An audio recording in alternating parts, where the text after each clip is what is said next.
Une étude espagnole a jeté le doute sur la faisabilité de l'immunité collective comme moyen de lutte contre la pandémie de coronavirus. L'étude portant sur plus de 60 000 personnes estime qu'environ 5% seulement de la population espagnole a développé des anticorps, rapporte la revue médicale The Lancet.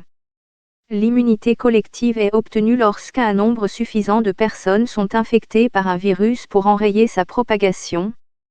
La prévalence des anticorps Covid-19 était inférieure à 3% dans les régions côtières, mais plus élevée dans les régions d'Espagne où les épidémies sont très répandues, selon le rapport. Malgré l'impact élevé de Covid-19 en Espagne, les estimations de la prévalence restent faibles et sont clairement insuffisantes pour assurer l'immunité des troupeaux, indiquent les auteurs de l'étude dans le rapport.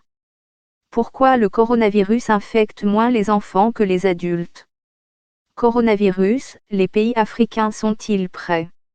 À quel point le coronavirus est-il mortel ? La ville qui compte plus de décès dus au coronavirus que des pays entiers, cela ne peut pas être réalisé sans accepter les dommages collatéraux de nombreux décès dans la population sensible et la surcharge des systèmes de santé.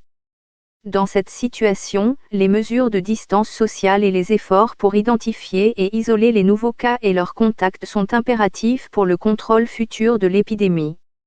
Des études du même type ont été menées en Chine et aux États-Unis et la principale conclusion de ces cohortes représentatives est que la majeure partie de la population semble être restée non exposée au coronavirus, même dans les régions où la circulation du virus est très répandue, selon l'article du Lancet.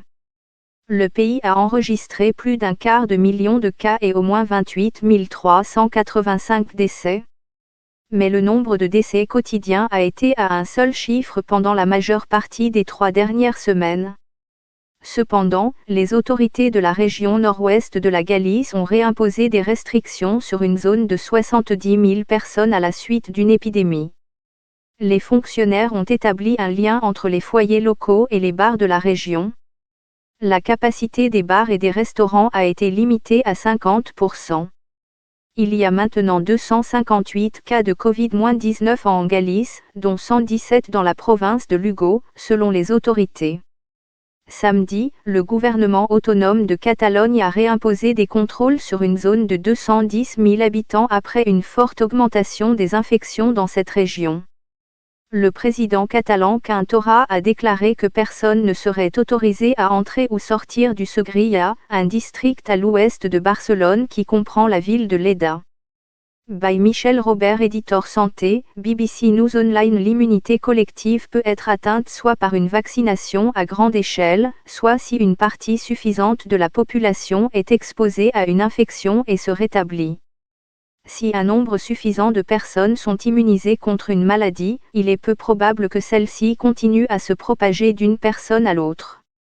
Laisser courir l'infection à coronavirus et risquer de rendre de nombreuses personnes très malades n'est pas une option, cela mettrait trop de vies en danger. Et actuellement, il n'existe pas de vaccin contre les coronavirus, même si des centaines sont en cours de développement. Le défi consiste à mettre au point un vaccin qui offre une protection suffisante. Il faut former le système immunitaire de l'organisme pour qu'il apprenne et se souvienne comment fabriquer des anticorps capables de combattre le coronavirus. Les scientifiques craignent que cette mémoire ne soit trop courte, compte tenu de la nature de la maladie.